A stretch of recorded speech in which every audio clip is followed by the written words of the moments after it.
tanawa update sa atong gulay nga batong. Mo nay giingon ang pagpaningkamot ug ang pagkugi dili kabayran ug salapi. Kay ngano sa imong gibuhat ang imong pamilya mabuhi nimo. Pareha ani, wala ko nagtuo nga muning ani siya kalimsog ug muning ani siya ka tambok. Mo nay giingon nga ang pagpananom walay problema ug walay bawal. Pwede kitang tanan, pwede ta magtanom basta magkugi lang. O dili lang ta manghilabot sa laing tao.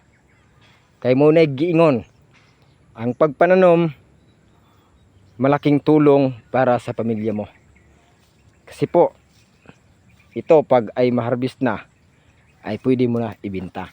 So ngayon paalala sa lahat, hindi pa to pira, batong pa to kasi po ay hindi pa na-harvest. Ayan, naku po. Tulad ng tubo mga mas, ginto sa pag-ibig at ginto sa pagmamahal. Mabuti pa ang tubo ay maganda at makinis tignan. Alam niyo ba kung bakit? Dahil po siya ay inalagaan. Ayan.